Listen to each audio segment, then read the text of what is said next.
Good evening. Check, check, check, check, check, check. Audio check. Hello. I hope everybody's doing well. Let's see. Looks like everything's good. Yep. Good evening. Check, check, check, check. Okay. Hi, everybody. It's TR back. It's Tuesday night. Time for our weekly live stream. Tonight's question is courtesy of Scotty. He sent me an email, somewhere in the last couple of days. It's been a real whirlwind around here. Anyway, so we're going to talk about pin weights on fifth wheels tonight. And I did some quick research on it today. I hadn't thought about it for, I haven't had a fifth wheel for, 22 years, something like that, since I've owned a fifth wheel. Anyway, we're going to chat about that a little bit tonight. I'm going to run over here to the window and see who all's in. Tim and Tom are both in. Scotty's in. And let's see who else is checking in. If you are just checking in on the stream, be sure and drop a comment and let us know where you're watching from. Kevin Coop's in. Hi, Kevin. And we got Vincent RV live from the Blue Ridge Mountains. Love that area. In about 3 weeks, I'm going to be able to talk about my experience on the Blue Ridge Mountains, because technically I'm on a non-disclosure for till about the 1st of June. I got some stuff to talk about.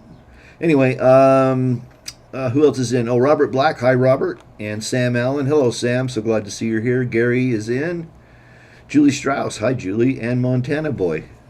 So nice to see you all. I hope you all had a great week. Let me get set up here. I was running a little late tonight because we had a big windstorm through here, and we had a bunch of fences get knocked down around the area, and so my neighbor was here. Working on his fence, and let me see here. There we go. Let's see if I do this. Okay, now I think we're ready. Anyway, so we were coordinating getting some fences repaired that got blown down.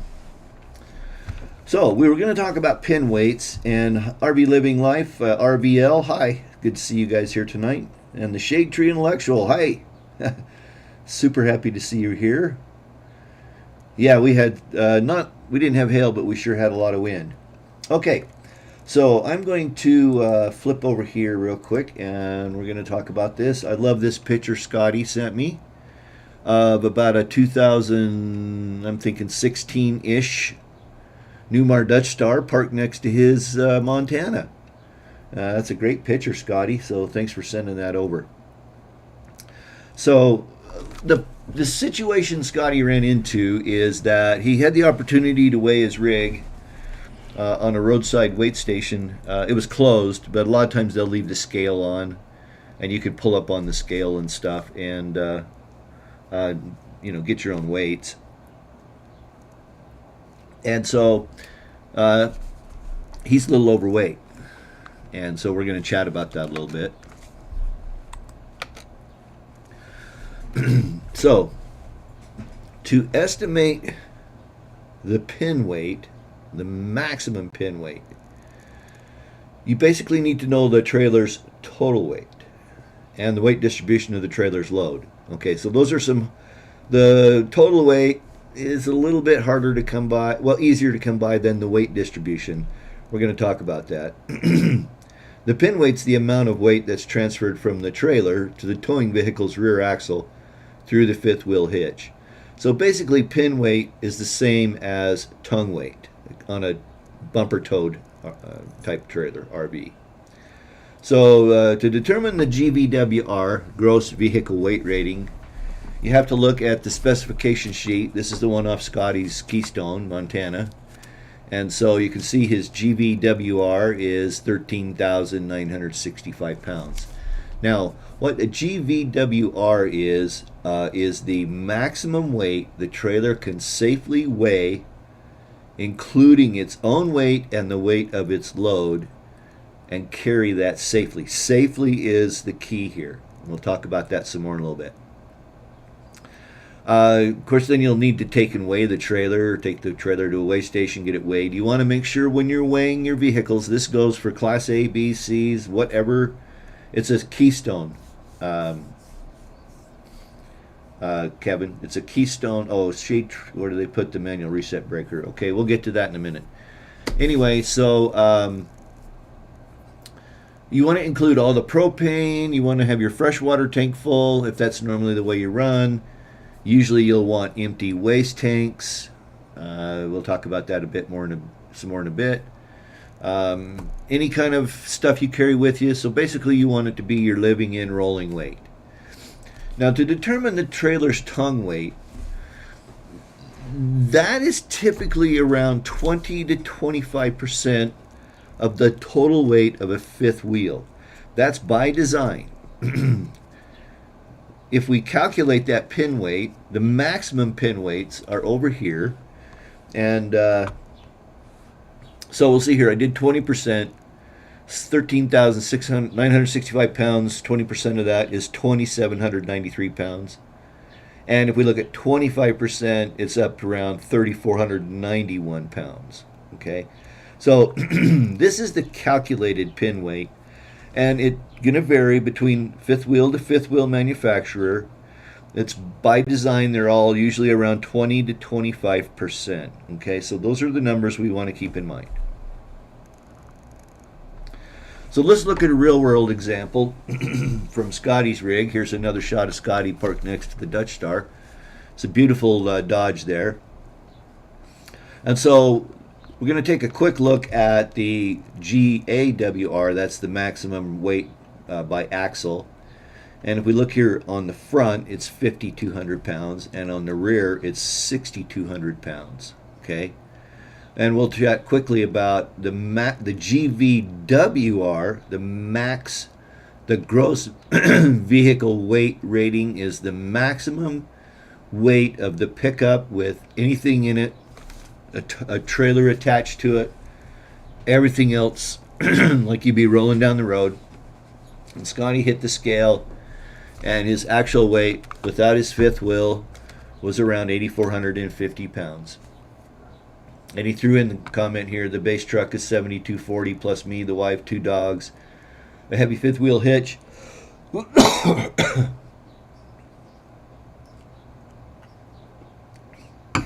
extra receiver on the front of the truck, running boards,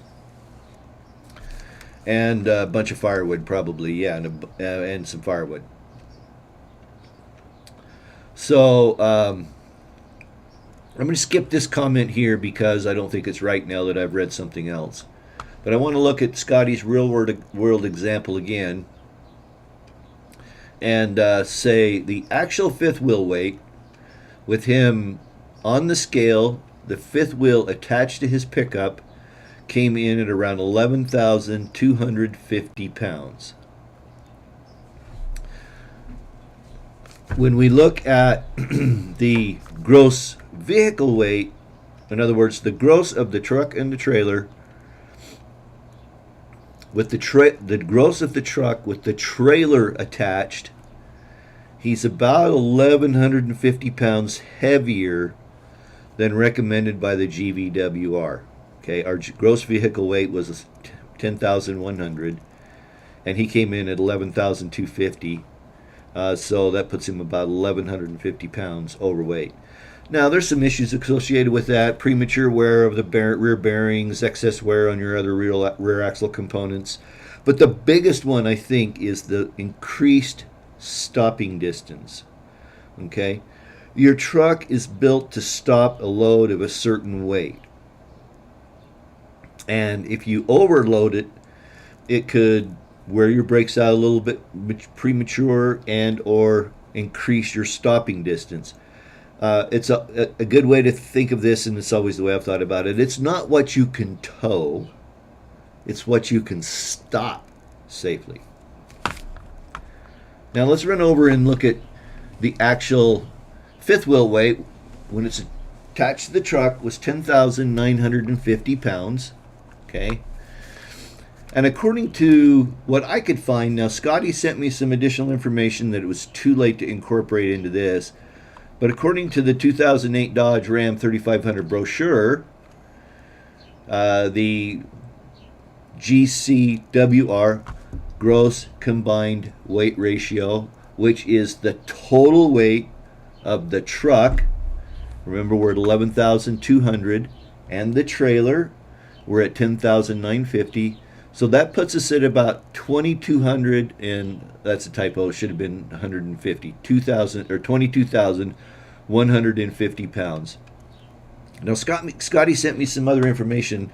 I didn't get a chance to glance at it to actually run down the details, but he told me that his GCWR is 21,000. So that's truck and trailer together. And so in that case, he would be 1,150 pounds overweight. So can we estimate maximum pin weight from that? Technically, no, because we're missing one important weight. And that would be the rear axle weight with the trailer unloaded. And we didn't, and Scotty didn't do that. That's cool. I totally get it. I bet you he will eventually. But if we keep in mind what our maximum pin weights were, 2,973, and let's just do some quick back of the thumbnail napkin estimate here. If the unloaded truck weight was 8,450 pounds, and the total truck with the trailer is 11,200 pounds, that gives us roughly, what, 2,750 pounds as an estimated pin weight, which, if we look over here, is within the range that we would expect it to be based on the gross weight of the trailer at a 20% weight ratio. So 80% of the weight on the two rear axles, 20% of the weight on the pin. Okay, so I'm going to run over here to the chat window. Hang on a minute here. Let me get to transition back and see what we've got going over here on the chat and answer any questions that might have come up. RV Life kids still sweating it out in Florida, starting a trek back to Canada on Friday. I don't blame you. I stayed in Tucson until May 25th of 2020, the year COVID broke out. And that wasn't a good idea because it's like living in an easy bake oven at 105 degrees. Okay. JT Tree Intellectual.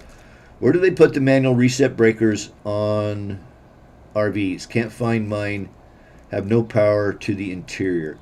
Okay, usually the manual reset, obviously there's circuit breakers that need to be cycled. Depending upon your rig, they're probably in the bedroom somewhere.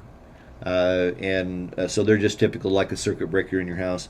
But oftentimes there will be little push button breakers on your inverter itself, and they can get tripped.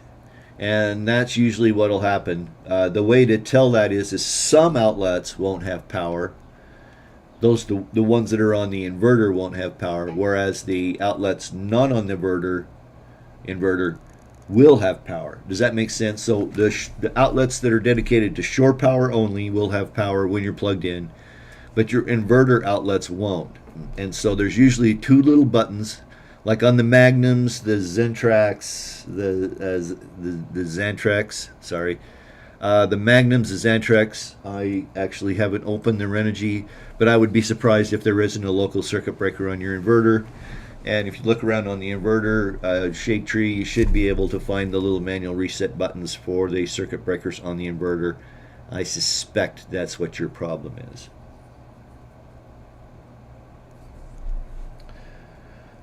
Scotty says his Montana is about 35 feet long. Interesting.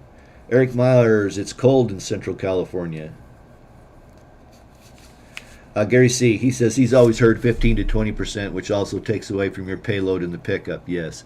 The best numbers I could find asking Mr. Google and searching around is around 20 to 25%. Um, and that sort of makes sense to make the load pull nice, I guess we should say.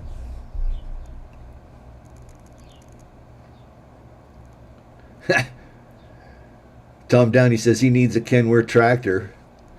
Yeah, a Class A OT over the road rig. Shade Tree Intellectual. The only reason I purchased my Duramax was the Dodge Cummins comes in at 10.5 and the Duramax is 12.5. I am a Dodge man and that bummed me out. Yeah. To be honest with you, Scotty, let's go back to this page just for a minute and we're going to talk about this. Now, I'm no expert, all right? I always want to err on the side of safety. I know pulling an overweight trailer reduces the braking distance. I can't emphasize that enough. You've been probably pulling it long enough that you're more than adapted to stopping the thing, especially in a panic situation, which is where braking distance really matters. And I know a lot of guys with 3/4 tons that are pulling the very same Montanas, the 35-foot Montanas. The people that used to park directly across from me at the RV park in Tucson where I wintered had a 35-foot Montana and they pulled it with a 3/4 ton.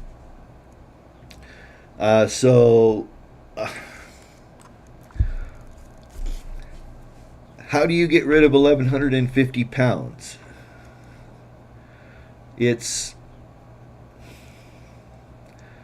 difficult. I mean, you probably don't have, I don't know, okay, so in the stuff that I've written in the past about maintaining your RV, I always talk about going on a diet, losing some weight, and one of those things is to go through all your compartments and get rid of everything you haven't used for 2 years. Leave it home. My assumption is that if you're RVing regularly, if you haven't used something in 2 years, you probably don't need it. Now, there's some exceptions to that, right? I mean, there's some tools, smaller emergency tools, those sorts of things that you may not never need and haven't used for 10 years, but you don't want to be driving down the road without them. Let's use a lug wrench would be a good example of that. A 4-way lug wrench might weigh 5 pounds. And you could leave that home and save yourself 5 pounds. The next time you go out, you'll need it. I mean, that's kind of the way that works. Just like, every time I throw something away, I get tired of moving it around, 2 weeks later I need it finally. So, that's the way it goes. I don't have any good solid advice other than to say I don't think I would get terribly concerned. You've been pulling it that way for a long time. You haven't noticed, I don't know, have you noticed any wheel bearing howling or anything like that, weird tire wear? And the other thing is how often do you pull the thing? You don't pull it every day, right? You go out and maybe go for 2 weeks or something like that. But you're not pulling it every day. You'll pull it for a day, a couple 300, 400 miles, get to your destination, set up, stay there for 2 or 3 days, so you're not pulling it every day unless you're on some kind of a cross-country track. So I honestly,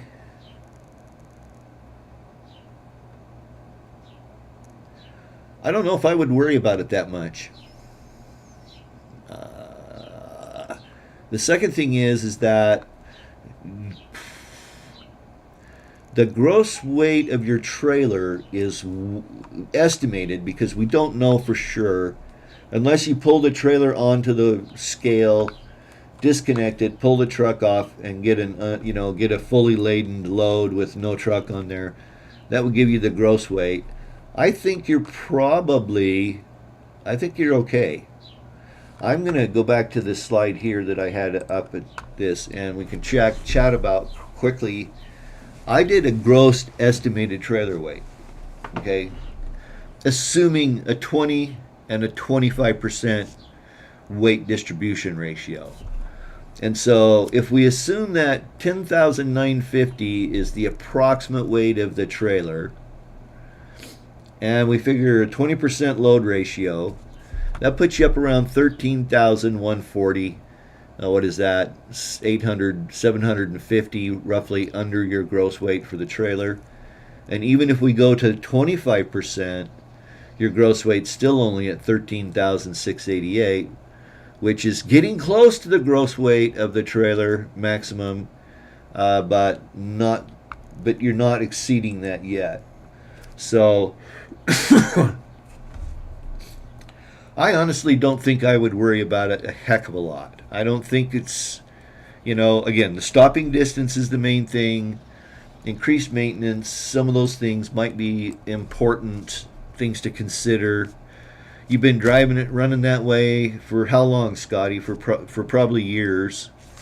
What you maybe could do is take the firewood and move it to a compartment on the rear of the trailer, because that's going to make, move some weight back to the axles on the trailer off the truck axles. 1,150 pounds of firewood's a short beep ton of firewood, though. I don't know. What do you guys think? What do the old gray hairs out there think about Scotty running a bit overweight as far as a gross vehicle weight in his truck, and maybe slightly overweight on the rated gross combined vehicle weight ratio? It's actually vehicle weight ratio, GVWR. What do you old gray hair guys like me think? I'm going to go back over here to the comments real quick, and let's run through the comments here.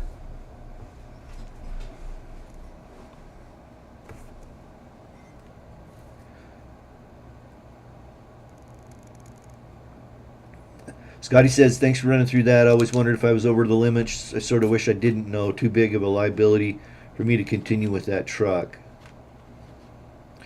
The Shade Tree Intellectual said he cycled those. Okay, we're going to dig into your problems a little bit more in just a minute. Oh, Shade Tree says he has absolutely zero power inside. Okay? And I'm assuming, Shade Tree, that you're on shore power, and or do you also have no power when you're on the generator? So did you try to start the generator and see if you have power? The reason I'm asking that is if you actually had power when you're on the generator but not when you're on shore power, then I would suspect the automatic transfer switch.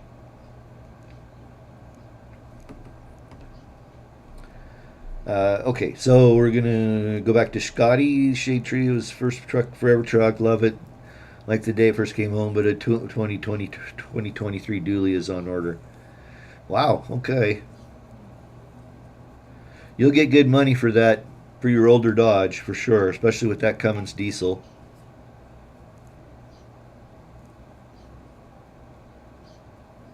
Eric Meyer, sometimes the GFCI will trip on the plugs. Yeah?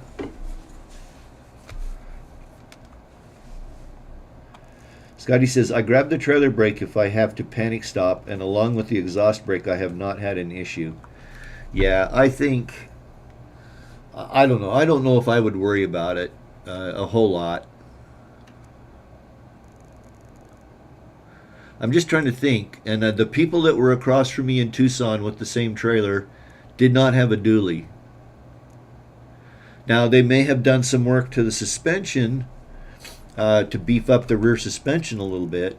I don't know. Like I say, I just don't know how what they had going on there. We never really talked about that.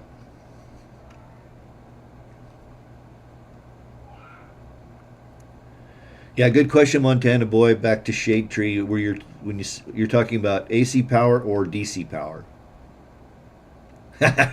Kevin Coop. Keep your tools, throw her stuff away.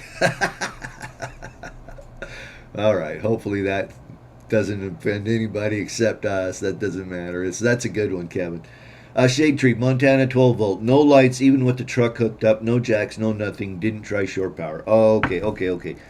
12 volts. So you've got a 12 volt issue. All right. There is a fusible link.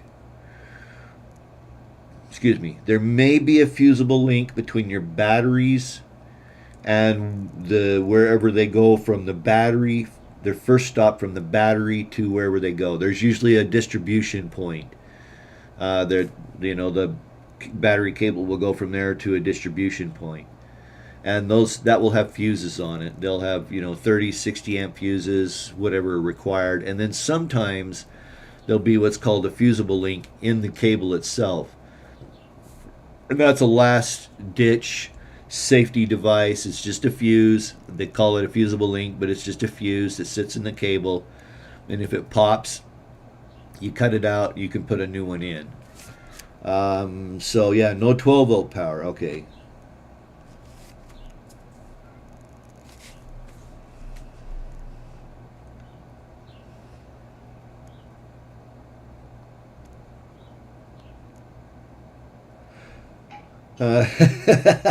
RV living life. He agrees with Kevin. Keep the tools, throw out the wife stuff.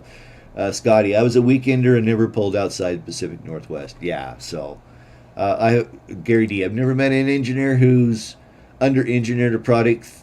Think about what's flying above us. Yeah, there's always a fair amount of safety margin in there.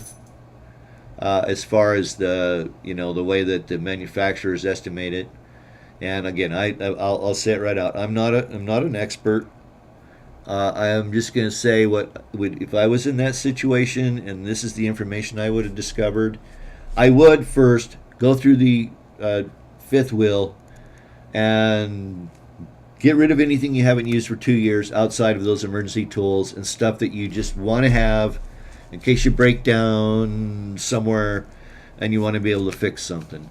But if you're carrying like charcoal grills that you haven't used for 2 years, or you got 8 lawn chairs and you've only used 2 in the last 2 years, or maybe go down to 4, I bet you if you were to scrounge around, you could probably find 3 or 4 or 500 pounds of stuff that you could leave behind, which would help a little bit with both the trailer weight and the gross combined vehicle weight. And then maybe take a little less firewood. Move some weight from the back of your pickup to the trailer, because you do have a little bit of capacity based on our rough estimate of what you could haul in the trailer. That would move it off the rear axle of the truck. That doesn't do anything to change the gross combined vehicle weight, because the truck and the trailer are still the same. We're just moving weight around. But we talked about this, probably maybe a couple, 3 months ago when we were talking about weighing RVs and the importance of it, which I think is probably what triggered Scotty to go find this, or get his weights. But weight distribution is important, and that's why you want to get a 4-corner weights. Now, this is particularly true, not so much with travel trailers, although it would help with travel trailers, because the way they distribute the weight in the travel trailers is going to impact where the weight rides on the tires. But in a Class A, for example, you've got the fridge usually on one side, and then the rest, the stove, the sink, and everything else on the other side, and that kind of helps balance things out. Sometimes the stove, the sink, and everything will be on one side. Like in my Newmar Class A, the way the floor plan laid out is the sink, the stove, the fridge were all on one side, but my batteries were on the same side. And so my 4-corner weights, I was always heavy on the passenger side rear axle, because there was a lot more weight on that side than there was on the opposite side of the coach, because that was just the couch, the bathroom, but the slides were on the opposite side of the coach. And so I suspect when you start to do all the math and figure out what centers of gravity and everything are, when you get the slides out and you get all this weight on the other side, it balances itself out, and so they stay pretty stable. But with the slides in and everything, mine was definitely heavier on the passenger side than it was on the driver's side. So balancing out the weight, try not to have your batteries and your toolbox on the same side. Try to get the toolbox on the opposite side.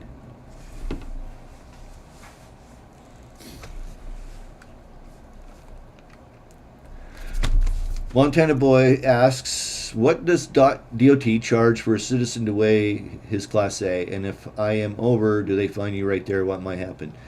A DOT will not weigh your personal RV.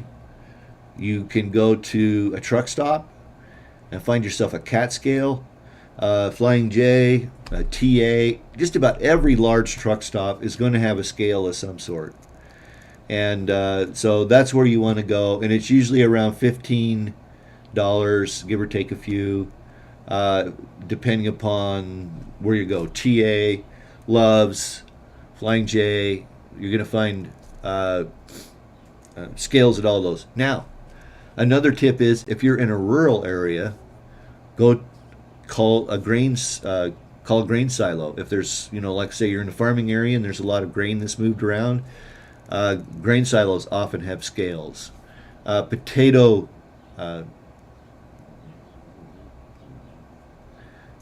country, there's a lot of scales oftentimes. And usually with a quick phone call, if you get the right person, they might weigh you for free. Okay? The thing about going to the CAT scales is you're not going to be able to get a four-corner weight. It's just not going to happen. They're not laid out properly for you to do that. But if you were to find, say, like I say, a grain silo or some other private place with a scale, it's super easy to get your four-corner weights that way. Because then you can pull one tire onto the weight platform, everything else is sitting off to the side, versa versa. Sometimes you might have to flip around and come on the scale backwards. It's a bit of a juggling act, but you can get four-corner weights that way. But you're not going to be, DOT won't weigh your private vehicle, and if they do weigh your private vehicle and you're overweight, you're going to get a ticket.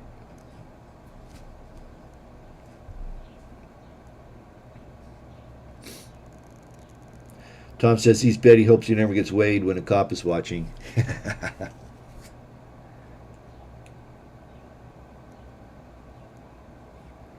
Scotty says he's heard California does stop RVs and does DOT checks.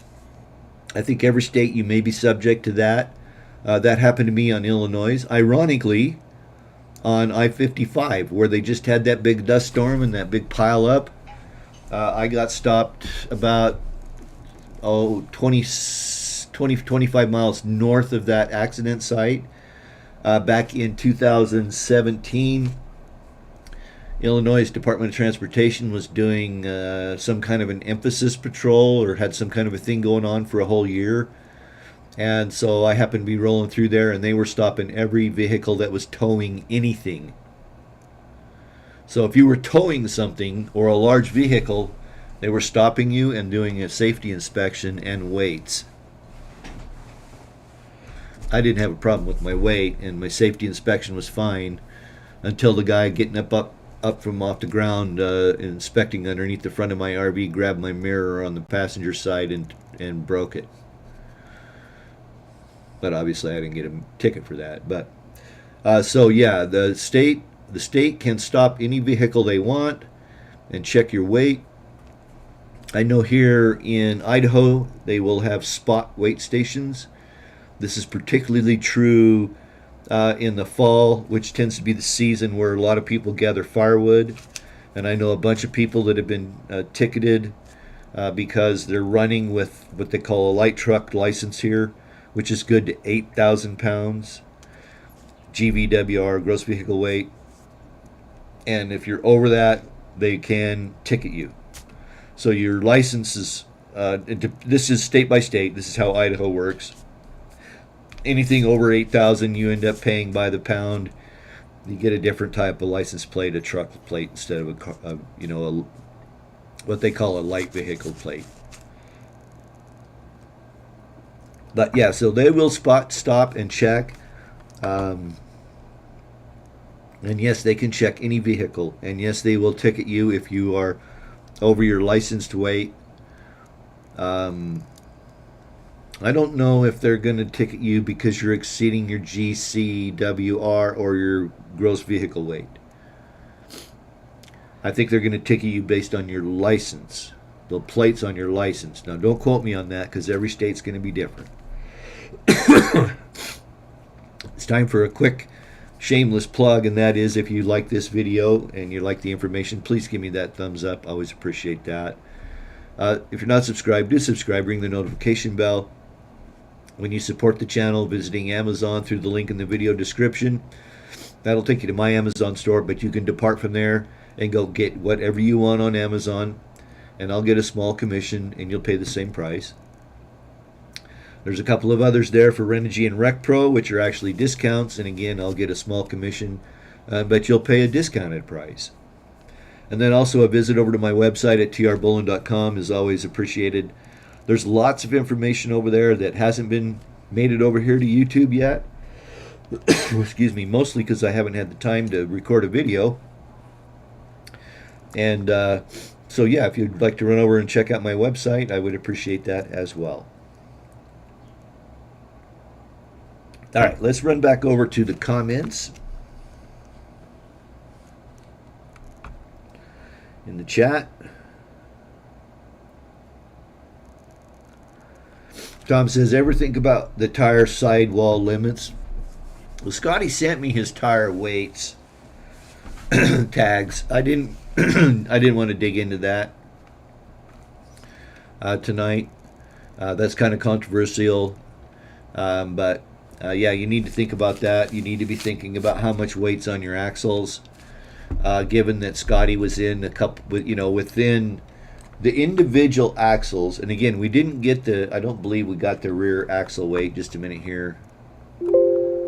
Hang on here. I'm trying to get back to my numbers here. Oh, we did. It looks like. Let's scan back over to this. If we look right here, he got his front was at 5,100, which is under his front gross vehicle weight, and the rear was 6,150, which is under his gross vehicle weight maximum for his axles. So with that, he's okay on his weights as far as his axles go. So I don't know if I would be terribly concerned about the tires, although I'd want to double check again, because we are talking about safety stuff here. I'd want to check that out for sure, and make sure that you had an appropriately rated tire. Tim says, you guys missed it. Scotty's ordered a new 2023 dually. I think he fudged the numbers so he could get a new truck. Well, Tim, yeah, it might be true. Scotty says he always runs with a third tank of fresh water. Maybe you need to fill her up. Fresh tank is all in the rear. Well, that would, lift a little bit of weight off the rear. Keep in mind that, water is roughly 7 pounds a gallon. If you got, let's just say you had a 100-gallon water tank, that's going to put 700 gallons on the ass end of the trailer, and that's technically going to pull a little bit of a load off the tongue.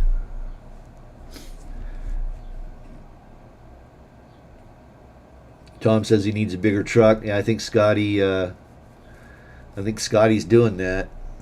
I'm going to get to see him get a new truck.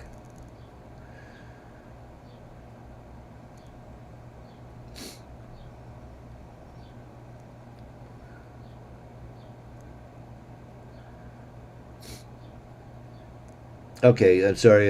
Let's see here. Two Feathers. Canned food is heavy. I started leaning towards frozen. Yes, it is, too. That's absolutely true.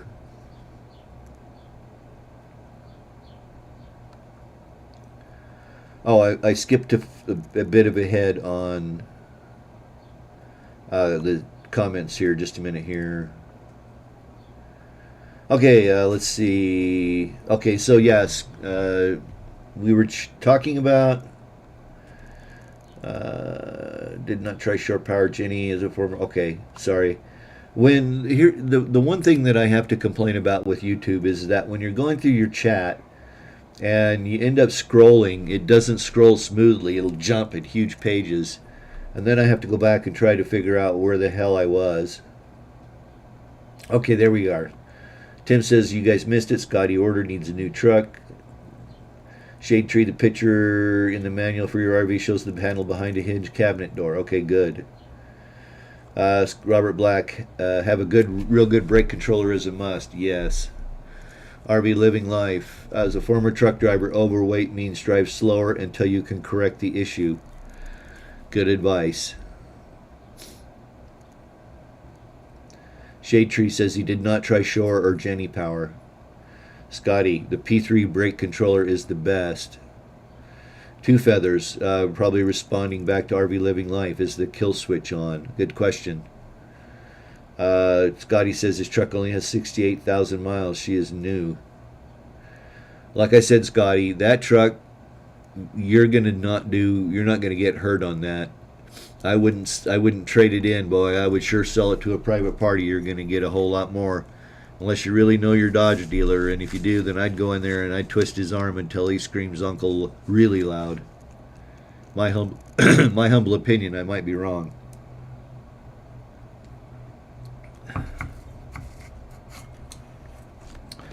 Shade Tree doesn't have any DC. Okay, so yeah, I'm going to suspect that there's a fuse somewhere in the string, whether it be a fusible link. You need to find out where that battery cable from your batteries goes, to what compartment, what's attached to it. There's usually some kind of a junction box in there, distribution box that might have a big fuse on it. But it sounds like you probably popped a fuse.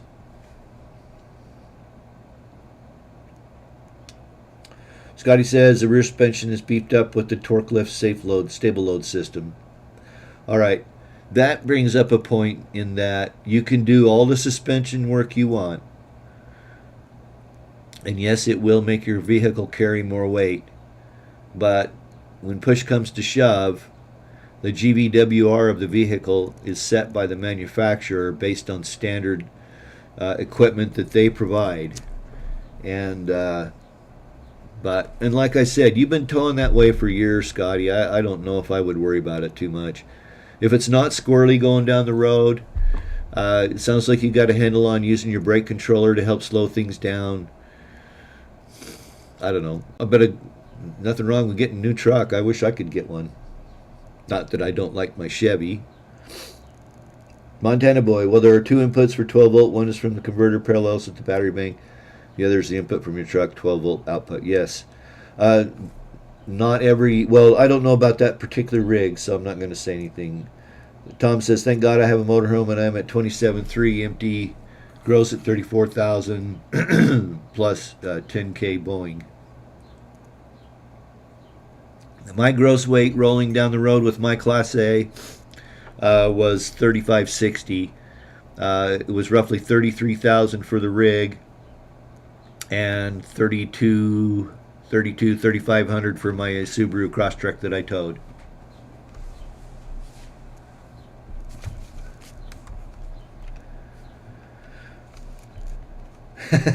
Two Feathers, that's what Eric and I were fighting over. Montana Boy, real tail lights and such extension jack, and you get nothing, then it's most likely the 12 volt power, yes. On latching relay switch that latches on then off as you select cabin power, yes, absolutely. Rear tail K, Montana Boy, note your large red wires number 8 usually have a mounting post on 2 points. On that block there is a side reset switch hidden. This happened to me. There you go, RBL. Sounds like Montana Boy's got your problem, has already had that and knows what to do, so I would follow his advice. Robert Black, could be a bad connection with the battery terminals, yes. Check with a test light from post to terminals. Absolutely good advice. Scotty says Tom got him with the motorhome. Montana Boy, having trouble with typing, only 200 letters, having a reframe response, sorry. Yeah, it's a pain in the rear, I know. That's a good question. Kevin Coop asked Shade Tree, did you run your batteries really low lately? Yeah, I agree with that. Your trailer lights, the brake and stop lights are on a separate circuit. They come off the truck.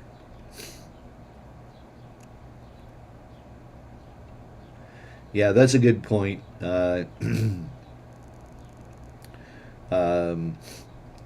See if you hear the latching relay engage when you select cabin power. If you hear it, then it's a main fuse link. Yeah, that's a good point, Tom. Be careful about carrying firewood. green ash borer beetle is really causing a lot of trouble. It moves in firewood.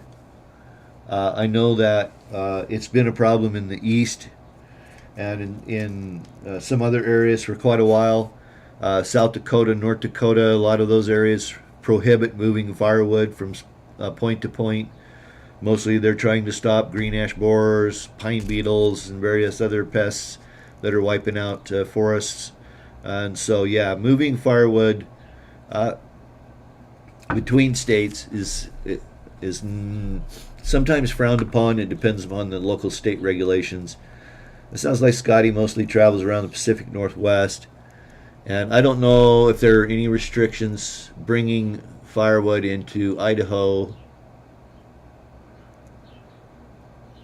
None that I can think of. I don't remember about Oregon, but yeah, that's a really good point, Tom. Good reminder.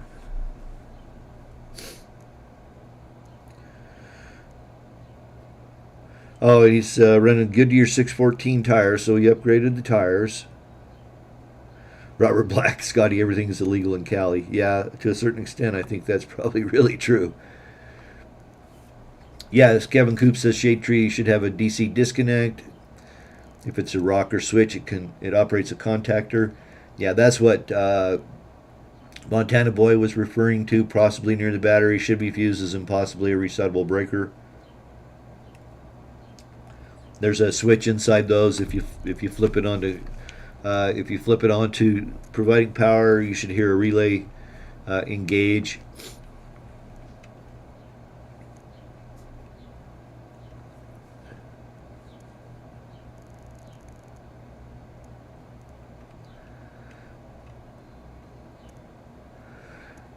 Yeah, just okay. Washington does for free. Okay, good.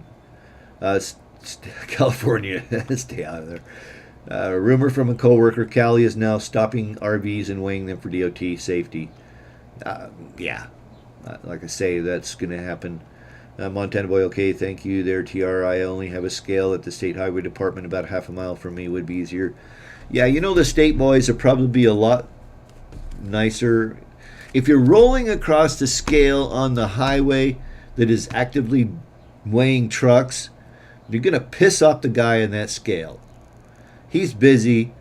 All the truckers are going to hate you for taking up time and all that. Just don't go across the scales unless you're forced to. Now, the state guys, you know, let's say that there's a scale at their shop, at the yard.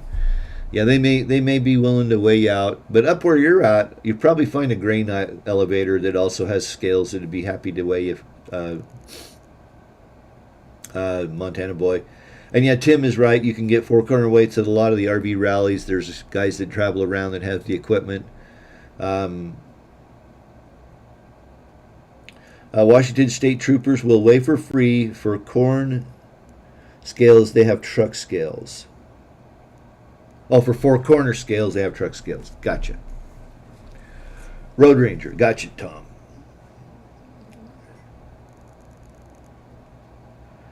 Oh, Montana Boy. We do have them scale here on the north end. Missoula, just going to be a pain, yeah. We need a shameless plug and like button. Thanks, Tim. Boy, I'm way behind on comments, aren't I? Tom Downey, I knew how to get the four corners checked. Just ask any state policeman. Hey, it looks like we finally caught up on comments. Oh, and hey, we got a super chat come through. Thank you so much, Scotty. Gosh, that was super nice of you. Yeah, Scotty, boy, if that had been last year about this time, no. Yeah, last year about this time, you and I could have talked because that's when I bought my Chevy.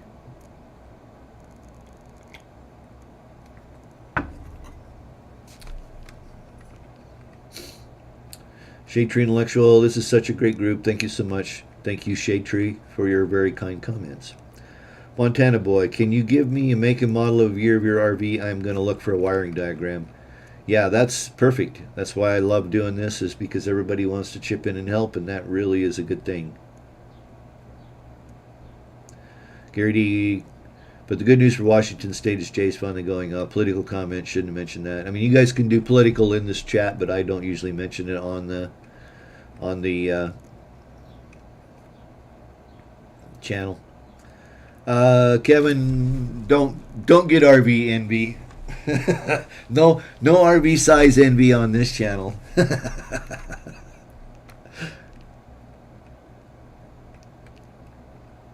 There you go, Tom and Kevin. I want a 6% commission on this sale.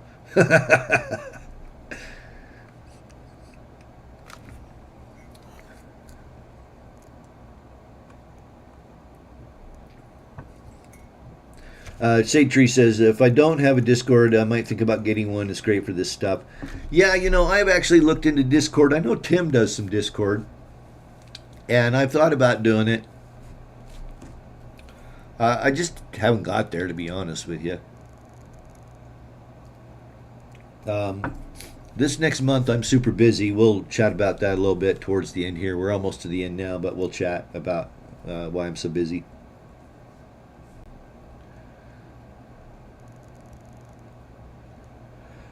Scotty says, Tom hit me up if serious. He has a high number, but willing to settle just north of KBB. That's fair. Missouri. I know Missouri, Arkansas, a lot of, especially in the Midwest there where there's a lot of hardwood forests, they have very strict restrictions on moving firewood because of the green ash borer and some other real pain in the rear boring insects that are destroying and wiping out forests.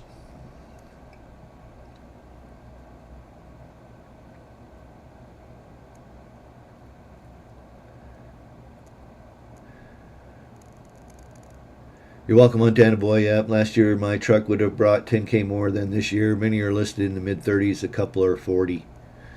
Yeah, that Cummins package in that Dodge, is that the 6-speed, Scotty? Question mark.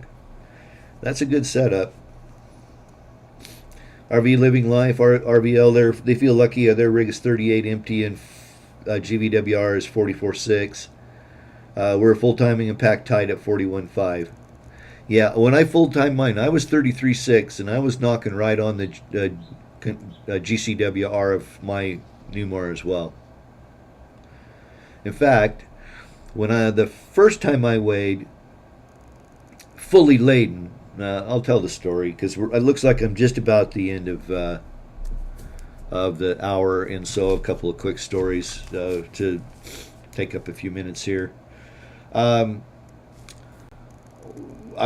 I first decided to get my Class A, the Newmar weighed, I was going boondocking.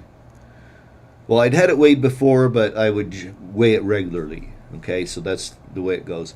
I was headed up for the big eclipse that happened in 2017, the total eclipse. And so I was headed out to one of my favorite places called Birch Creek. It's a dispersed camping, BLM dispersed camping. And so I was headed out for a full 2 weeks because it has a 14-day limit. So I was full water. I had bought a full tank of diesel, which is 150 gallons. Everything else, and I rolled onto the scales, and my front axle was 600 pounds over.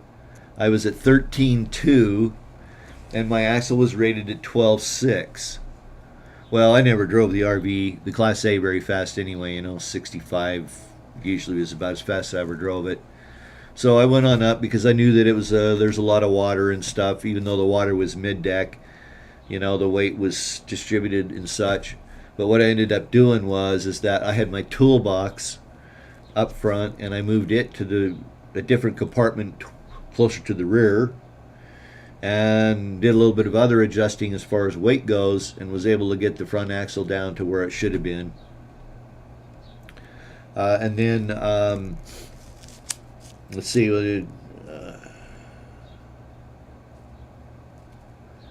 looking at, our tow 15K as well, and our Jeep is 4,800. Nice ride.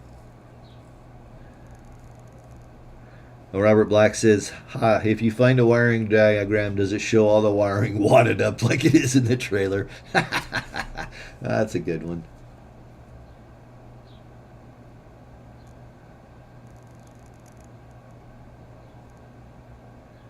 Discord. Okay, thanks, Tim. I'll Okay, I was going to chat briefly about this month for me. I actually have a couple more videos in the can, and that will be running outside of my RV live stream. Next Tuesday is going to be a Rode microphone review. These guys. I know it's a little off topic for my channel, but sometimes I like to do equipment reviews, particularly with something like this wireless microphone. This is a setup you see me wearing. Actually, here's the microphone transmitter. Here's the receiver. And I actually was having trouble with these last year. I'm not going to go into all the details. You'll get to see the video on Monday if you're so inclined. But it took me basically 4 months to get these replaced. And I'm not exactly happy with... The microphones have been great. The technical support sucked. And then I have another one coming up. That is already in the can and ready to go out, and that's working on the doors. I think that one's not quite done. It's close, but the reason I'm hedging on all this is because I mentioned this maybe a couple weeks ago, is that I got drug out of retirement, kicking and screaming. Not really. But a very close friend of mine, or a close friend of mine who runs a real estate office here in town, they're moving. They needed somebody to do their technical move. That's something I did in a past life. And so I'm going to be setting up their new office with Wi-Fi, internet connectivity, security camera systems, all that sort of stuff. Over the next couple weeks, and so I wanted to kind of get some stuff in the can so I'd have some content up. And then when I get that done, I'm going to get started back on the truck camper. I was wishfully thinking that I was going to be done by Memorial Day, but those thoughts came before I decided to do this little project, which is going to eat about 2.5 weeks of my time. And then, of course, as I was just mentioning at the beginning, at the start of the stream, we had a big-ass windstorm come through and blow a bunch of fences down. Now, admittedly, my fence posts were rotten and need to be replaced anyway, so I've got to get my fence repaired so the puppy dog can go outside. Anyway, that's my life. We'll flip back over to the comments real quick, and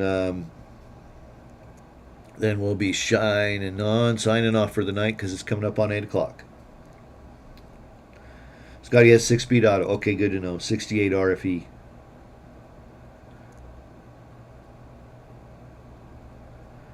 Okay, interesting. Yeah, Discord is great. You can share pictures, video links, etc. Plus, you have voice video chats.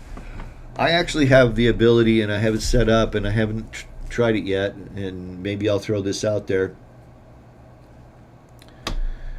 If you guys were interested... I have it set up to where I could do Zoom.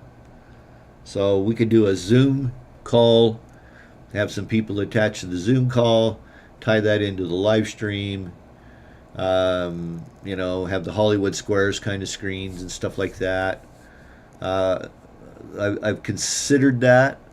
I've also considered possibly doing like one-on-one interviews with people.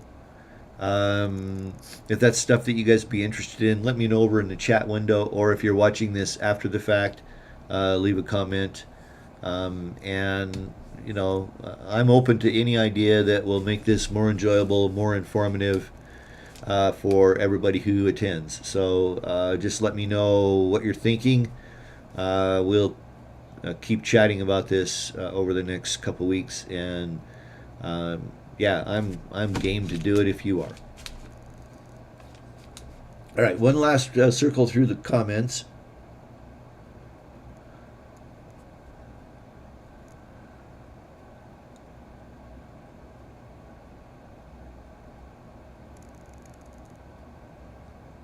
Yeah, RV living life. Front axle on Class 8 coaches is always a challenge. Yeah. Tell me about Discord. All right, maybe we'll chat about that a little bit next week. Scotty says, but you have critters and it's hot. He's talking about Gary saying that life is simple in Arizona. And Scotty says, Gary D, no scorpions this far north. Actually, there are scorpions in Washington and there are scorpions in Idaho. I could take you 2 miles from here with a black. You know how to find scorpions? Get one of these. That's an ultraviolet. You know, it's an ultraviolet flashlight. Scorpions, the chitin in their exoskeleton will fluoresce when you hit them with a black light like this. It's also a good way to find tarantulas in the desert because they will show up and shine with a black light. And I have this is because I used to go out and chase scorpions and tarantulas just for fun. And it showed up the other day in some crap I was going through.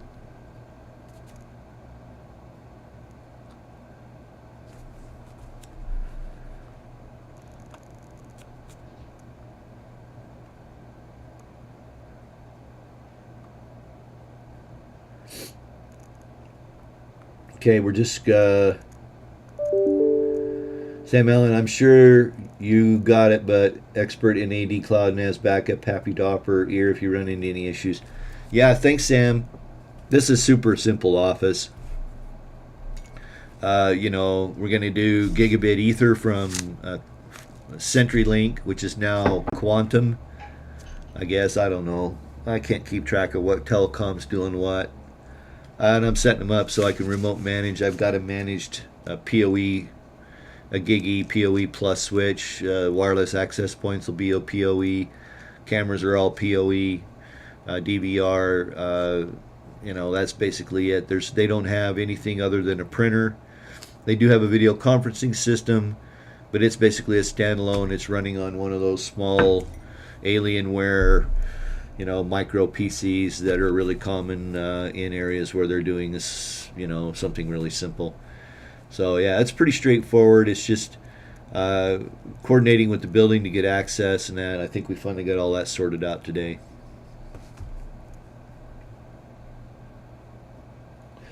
But yeah, that's I will take you up on that for sure, Sam, because I haven't been doing it actively since 2016.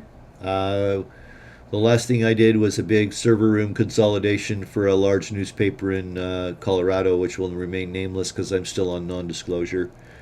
But you know, that was consolidating their server, basically data center, from 9,000 square feet down to 1,750, and then they leased off the rest of it because, of course, it had conditioned power, good air conditioning, because it was built to be a big high value data center. That was the last project I did before I retired.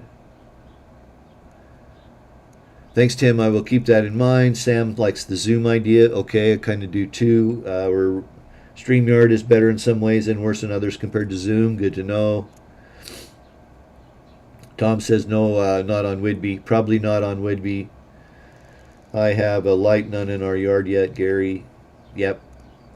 If that's fun, you need a different lifestyle. And no slugs. Good one, Gary. Yeah, no slugs. PoE, yes, power over Ethernet. Scotty says, love my unified network, a bit over the top for my home, used to surf the web, but it was fun setting up the access points and switches. Yeah, that's fun stuff to do. Okay.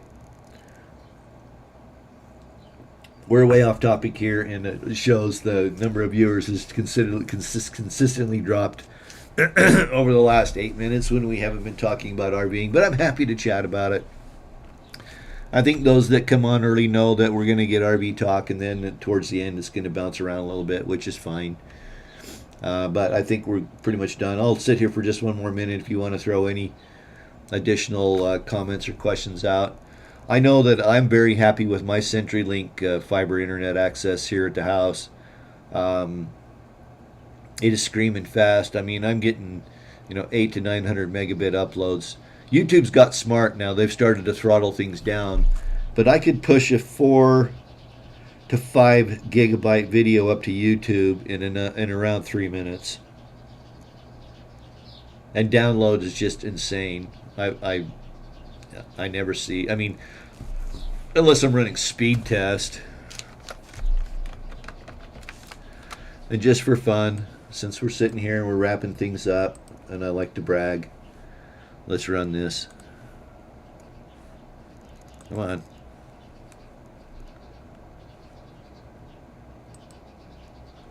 Whoop.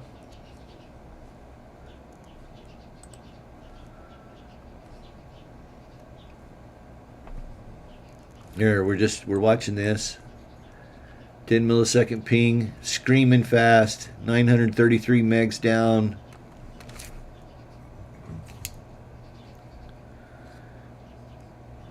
Pegging it. Smoking. The upload's up a little bit, but that's not too bad.